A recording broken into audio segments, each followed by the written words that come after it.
제8장. 형제들아, 하나님께서 마게도냐 교회들에게 주신 은혜를 우리가 너희에게 알리노니, 환난의 많은 시련 가운데서 그들의 넘치는 기쁨과 극심한 가난이 그들의 풍성한 연보를 넘치도록 하게 하였느니라. 내가 증언하노니 그들이 힘대로 할 뿐 아니라 힘에 지나도록 자원하여 이 은혜와 성도 섬기는 일에 참여함에 대하여 우리에게 간절히 구하니, 우리가 바라던 것뿐 아니라 그들이 먼저 자신을 주께 드리고 또 하나님의 뜻을 따라 우리에게 주었도다. 그러므로 우리가 디도를 권하여 그가 이미 너희 가운데서 시작하였은즉 이 은혜를 그대로 성취하게 하라 하였노라. 오직 너희는 믿음과 말과 지식과 모든 간절함과 우리를 사랑하는 이 모든 일에 풍성한 것 같이 이 은혜에도 풍성하게 할지니라. 내가 명령으로 하는 말이 아니요 오직 다른 이들의 간절함을 가지고 너희의 사랑의 진실함을 증명하고자 함이로라. 우리 주 예수 그리스도의 은혜를 너희가 알거니와 부요하신 이로서 너희를 위하여 가난하게 되심은 그의 가난함으로 말미암아 너희를 부요하게 하려 하심이라. 이 일에 관하여 나의 뜻을 알려노니 이 일은 너희에게 유익함이라. 너희가 1년 전에 행하기를 먼저 시작할 뿐 아니라 원하기도 하였은즉 이제는 하던 일을 성취할지니 마음에 원하던 것과 같이 완성하되 있는 대로 하라. 할 마음만 있으면 있는 대로 받으실 터이요 없는 것은 받지 아니하시리라. 이는 다른 사람들은 평안하게 하고 너희는 공고하게 하려는 것이 아니요 균등하게 하리 함이니, 이제 너희의 넉넉한 것으로 그들의 부족한 것을 보충함은 후에 그들의 넉넉한 것으로 너희의 부족한 것을 보충하여 균등하게 하려 함이라. 기록된 것 같이 많이 거둔 자도 남지 아니하였고 적게 거둔 자도 모자라지 아니하였느니라. 너희를 위하여 같은 간절함을 디도의 마음에도 주시는 하나님께 감사하노니, 그가 고난을 받고 더욱 간절함으로 자원하여 너희에게 나아갔고 또 그와 함께 그 형제를 보내었으니 이 사람은 복음으로서 모든 교회에서 칭찬을 받는 자요, 이뿐 아니라 그는 동일한 주의 영광과 우리의 원을 나타내기 위하여 여러 교회의 택함을 받아 우리가 맡은 은혜의 일로 우리와 동행하는 자라. 이것을 조심함은 우리가 맡은 이 거액의 연보에 대하여 아무도 우리를 비방하지 못하게 하려 함이니, 이는 우리가 주 앞에서뿐 아니라 사람 앞에서도 선한 일에 조심하려 함이라. 또 그들과 함께 우리의 한 형제를 보내었노니 우리는 그가 여러 가지 일에 간절한 것을 여러 번 확인하였거니와 이제 그가 너희를 크게 믿음으로 더욱 간절합니다. 디도로 말하면 나의 동료요 너희를 위한 나의 동역자요, 우리 형제들로 말하면 여러 교회의 사자들이요 그리스도의 영광이니라. 그러므로 너희는 여러 교회 앞에서 너희의 사랑과 너희에 대한 우리 자랑의 증거를 그들에게 보이라.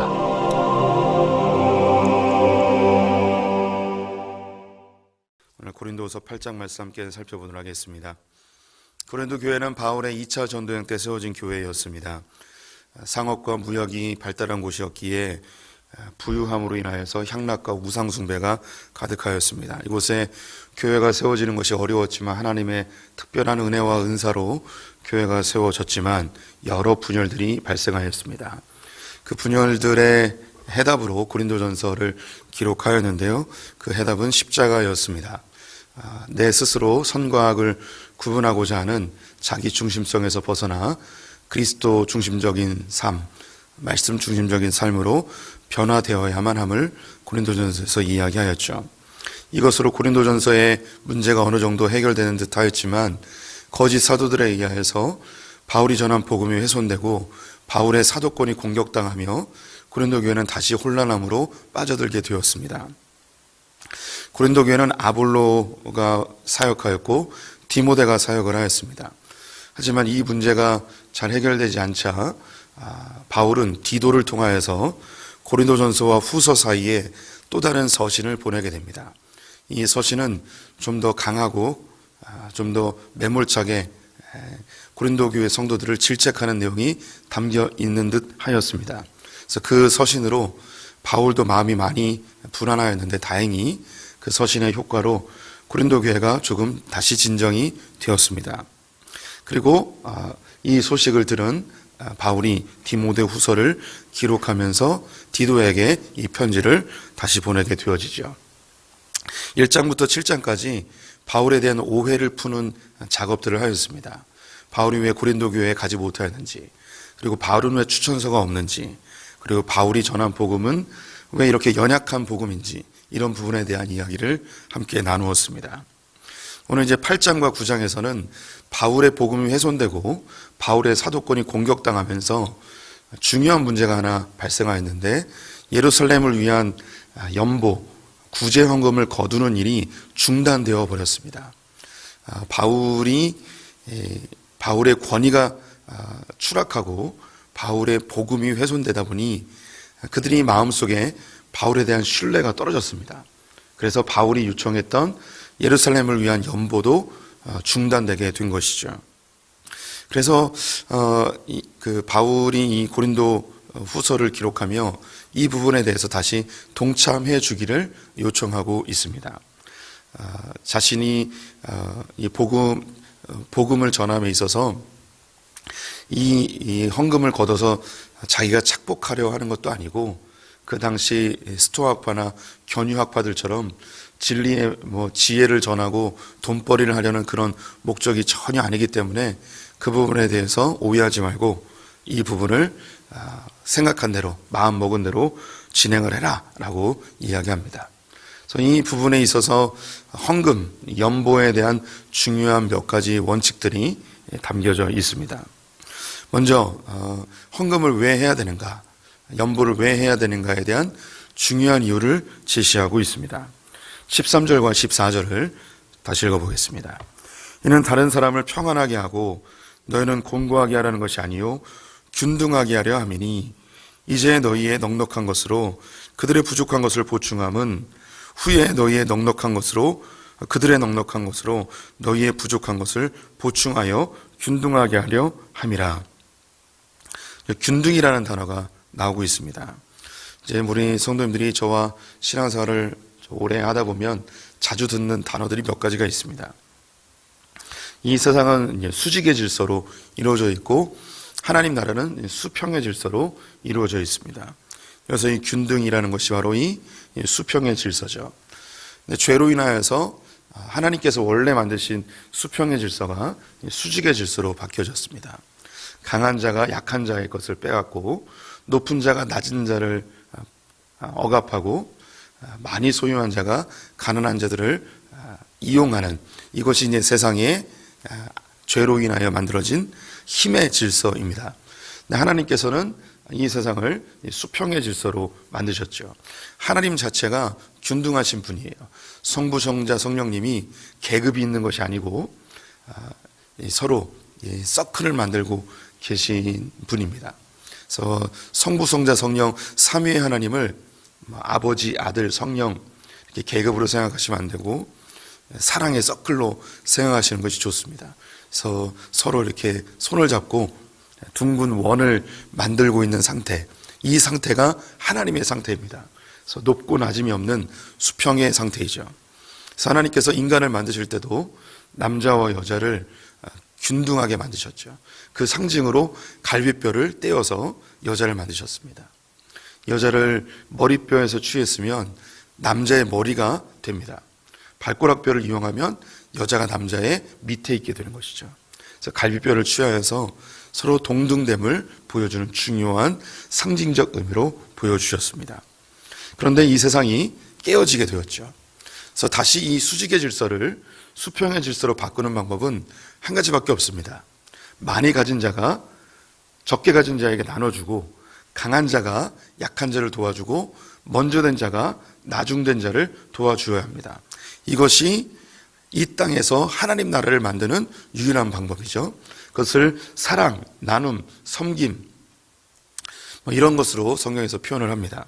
그래서 누차 말씀드리지만 사랑은 도덕적, 윤리적 개념이 아닙니다. 성경에서 왜 이 사랑을 그렇게 강조하느냐? 이 땅에서 하나님 나라를 이룰 수 있는 유일한 방법이 사랑입니다. 그래서 사랑이 없으면 아무것도 안 됩니다. 사랑이 없으면 교회가 이루어질 수 없습니다. 여기에 이 사랑은 단순히 당신을 사랑합니다, 당신은 축복받기 위해 태어났습니다. 이런 말을 하는 것이 결코 사랑이 아닙니다. 실제적으로 균등을 만들어야 됩니다.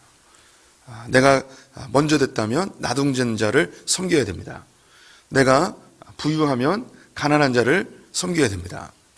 내가 힘이 있다면 연약한 자를 도와줘야 합니다.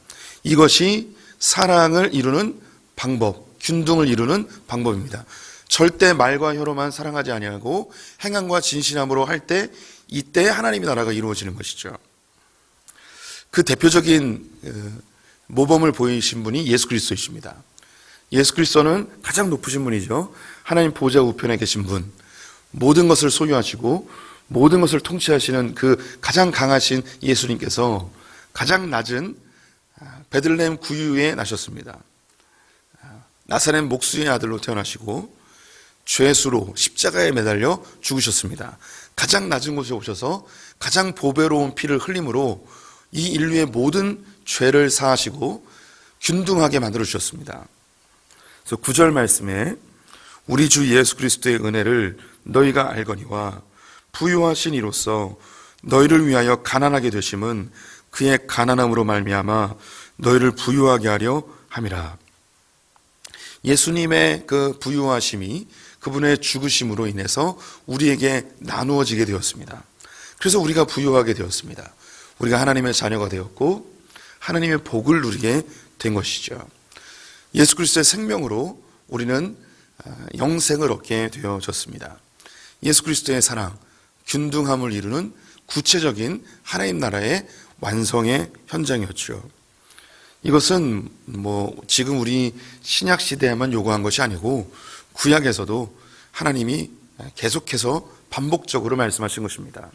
11조가 그러한 것이고 안식년이 그렇고 안식월이 그렇고 이게 다 같은 개념으로 이루어지는 것입니다.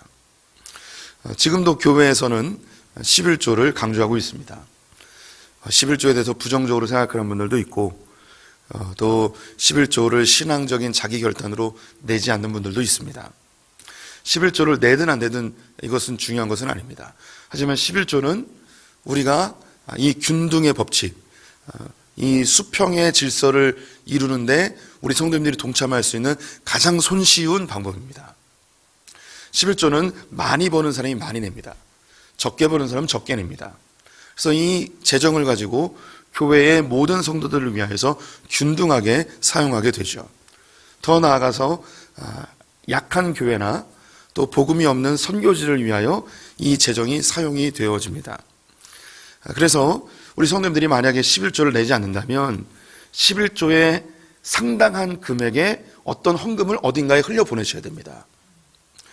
우리 성도님들 가운데 11조에 대해서 부정적으로 생각하는 분들이 계시다면 자기 신앙의 결단에 대해서 안 낼 수도 있습니다. 하지만 성경적 근거를 가지고 목회자로서 강하게 권면하는 것은 거기에 상당하는 금액을 반드시 흘려보내셔야 합니다. 다른 방편으로라도 흘려보내야만 하나님 나라의 균등의 법칙을 실천할 수 있는 것이죠. 이 사랑은 다시 말씀드리지만 말과 혀로는 이루어지지 않습니다. 행함과 진실함으로 이 하나님 나라의 사랑은 실천되어져야 합니다. 이렇게 연보를 해야 되는 이유, 헌금을 해야 되는 이유를 강하게 바울이 이야기하면서 고린도 교회에게 권면을 하고 있습니다.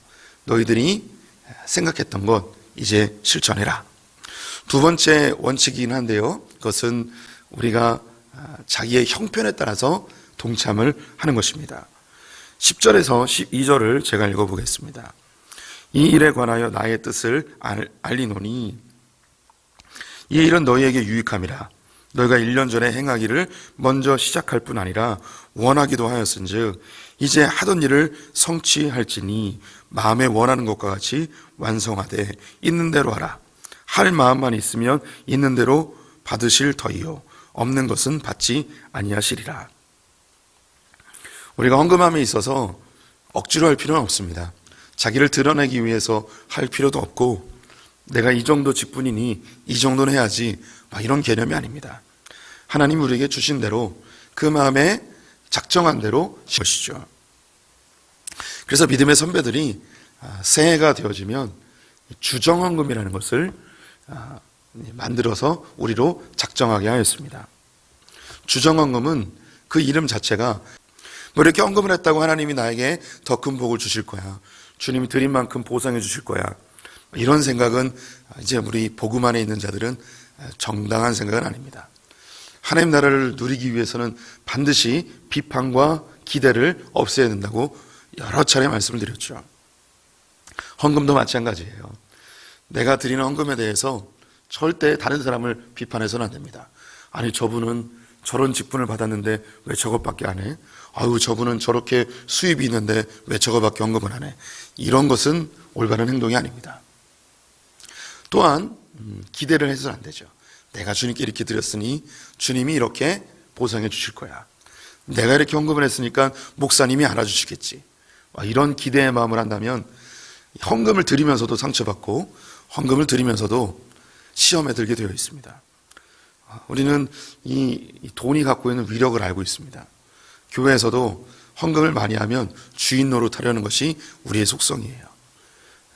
우리는 오직 주님만 바라봐야 되는 복음의 사람들이죠. 그래서 고린도 교회에게 너희들이 1년 전에 이미 작정했으니 이 일을 실천해라, 억지로 하지 말고 마음에 소원하는 대로 실천해봐라 권면합니다. 그러면서 마게도냐에 있는 교회들을 소개해주고 있습니다. 마게도냐 교회는 빌립보 교회, 데살로니가 교회, 베레아 교회를 마게도냐 교회라 합니다. 그들은 환난과 여러 시련 속에서도 그들이 힘이 지나도록 헌금에 동참하였다고 이야기합니다. 2절과 3절 제가 읽어보겠습니다. 환난의 많은 시련 가운데서 그들의 넘치는 기쁨과 극심한 가난이 그들의 풍성한 연보를 넘치도록 하게 하였느니라. 내가 증언하노니 그들이 힘들어할 뿐 아니라 힘에 지나도록 자원하여. 5절에요. 우리가 바라던 것뿐 아니라 그들이 먼저 자신을 죽게 드리고 또 하나님의 뜻을 따라 우리에게 주었노라. 이 예루살렘 교회에 연보를 하게 된 것이 바로 이 마게도냐 교회들 때문이었습니다. 우리의 복음의 발생지인 예루살렘 교회가 이렇게 힘들다고 하니 우리가 힘을 모읍시다. 그렇다고 해서 이 마게도냐 교회들이 넉넉한 것은 아니었습니다. 그들도 가난했고 그들도 환난 중에 있지만 예루살렘 교회 돕기 위해서 그들이 자원하여 힘에 지나도록 하였고 바울에게 전달하였다고 합니다. 이런 모습이 아름다운 교회라는 거예요. 빚진 마음으로 하는 거예요. 예루살렘 교회에서 복음이 시작되어서 우리에게까지 이 복음이 왔는데 그 복음의 발생지인 예루살렘 교회가 우리의 형제되어진 그 교회가 힘드니 우리가 힘을 모읍시다. 그 중심에는 복음의 빚진 마음이 있는 거죠. 우리가 주님 앞에 헌금을 할 때 바로 이 빚진 마음으로 감당해야 됩니다. 하나님 내게 이렇게 은혜를 주셨는데 하나님 앞에 빚진 마음으로 하나님께 드림과 동시에 또 다른 누군가에게 그 사랑의 빚진 마음으로 흘려보내야 되는 것이죠. 소풍교회가 오랫동안 지역에 있는 작은 교회들을 섬겨왔었죠. 또 농촌교회도 섬기고, 작은 교회를 섬긴 것은 소풍교회가 노력하지 않은도 교회가 부흥하였습니다. 그 대부분 성도님들이 주변에 있는 작은 교회들로부터 왔다고 해도 과언이 아닙니다. 그리고 그 작은 교회들이 건강하게 잘 서야지 또 주변에 있는 교회들도 함께 이 복음의 생태계를 이뤄갈 수 있기 때문이죠. 빚진 마음으로 섬기는 거예요. 또 농촌에 있는 교회들 역시 이름 없이 빚도 없이 섬기시는 그 목회자들을 때문에 한국 교회가 존재하고 있는 것이죠. 그 빚진 마음으로 섬겨야 하는 것입니다. 여기서 그 바울이 연보에 대한 중요한 세 가지 원칙을 이야기하고 있습니다. 첫 번째는 하나님 나라를 이루는 것이 헌금입니다. 헌금은 성도님들이 그냥 교회를 유지하기 위해서 내는 게 아닙니다. 이거는 하나님 나라를 이루는 중요한 수단입니다. 그리고 두 번째, 헌금은 우리가 자원하여서 힘 닿는 대로 하는 것입니다. 작정하여서 하나님께 약속한 대로 하는 것이죠. 그리고 세 번째는 빚진 마음으로 하는 것입니다. 더불어 이 헌금을 운영하는 교회 입장에서도 중요한 원칙이 있습니다. 그것은 바로 투명성과 공정성입니다. 이 헌금을 예루살렘으로 전달하기 위해서 디도가 가게 됩니다. 이 고린도후서를 가지고 디도가 가서 헌금한 것을 가지고 디도가 다시 와서 예루살렘에 가게 되는 것이죠. 그래서 디도가 가는데 디도 혼자 가게 되면 사고가 일어날 수 있어요. 그래서 한 사람을 더 보냅니다. 18절에 또 그와 함께 그 형제를 보내었으니 이 사람은 복음으로써 모든 교회에게 칭찬을 받는 자요. 복음 안에서 칭찬받는 한 명을 더 보냅니다. 왜 보내는가? 그것은 조심하기 위해서입니다. 20절, 21절 이것을 조심함은 우리가 맡은 이 거액의 연보에 대하여 아무도 우리를 비방하지 못하게 하려 함이니 이는 우리가 주 앞에서뿐 아니라 사람 앞에서도 선한 일에 조심하려 함이라. 재정이 잘 운영된다 해도 이것이 사고가 날 수도 있고 또 사람들에게 오해를 일으킬 수 있으니 반드시 증인이 필요하다는 거예요. 우리 교회도 재정부에서 제가 제시한 몇 가지 원칙이 있습니다. 헌금을 거두면 재정위원이 한 명만 있으면 절대 오픈하지 않게 하였습니다. 2명 이상 있을 때 헌금을 오픈하게 하였습니다. 그리고 은행에 입금하러 갈 때 절대 혼자 가지 않고 2명이 함께 가도록 하였습니다. 이것은 그분들 못 믿기 때문이 아니고 돈이라는 게 무서운 것이고 오해를 사면 안 돼요. 2-3사람의 증인이 있어야만 됩니다. 또 이 헌금이 그 밤중에 개수될 때가 있어요. 그러면 이 헌금을 절대 집에 가지고 가서는 안 됩니다. 반드시 교회에 금고에 집어넣도록 하죠. 이것이 이렇게 이동하면서 오해를 살 수 있기 때문에 이것을 조심히 하는 것입니다. 바울이 디도를 보내고 그의 동역자를 보냅니다. 또 한 명을 더 보내요. 22절에 또 그들과 함께 우리의 한 형제를 보내었으니 우리는 그가 여러 가지 일에 간절한 것을 여러 번 확연하였거니와 이제 그가 너희를 크게 믿음으로 더욱 간절하니라. 한 명을 더 보내는 거예요. 3명을 보내는 거죠. 조심에 조심을 하는 겁니다. 교회는 이런 자세가 필요합니다.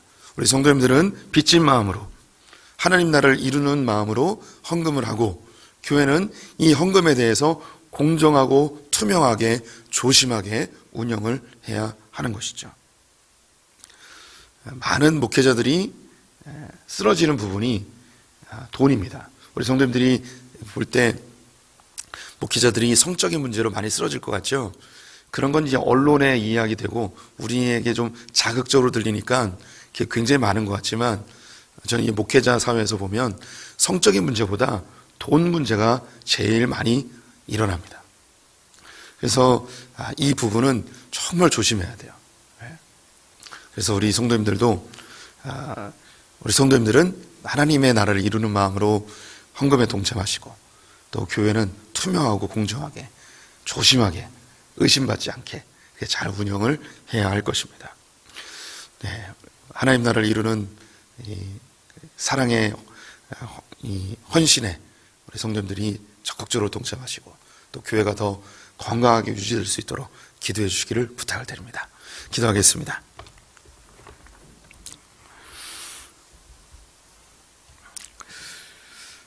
하나님, 먼저 된 자가 나중 된 자를 섬기며 강한 자가 약한 자를 돕고 부유한 자가 가난한 자를 섬기는 이 아름다운 하나님 나라의 질서가 소풍교회 안에 우리 이 땅 가운데 풍성하게 이루어지게 하여 주시옵소서.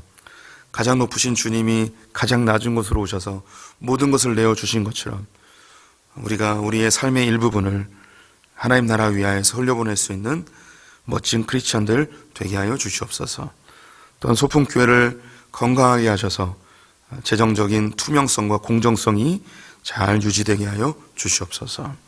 하나님, 그리하여 우리가 하늘의 복과 이 땅의 복을 충만히 누리는 하나님 나라를 맛보는 소풍교회가 되길 간절히 소망합니다. 오늘 하루를 주님께 의탁드리며 예수님의 이름으로 기도드렸습니다. 아멘.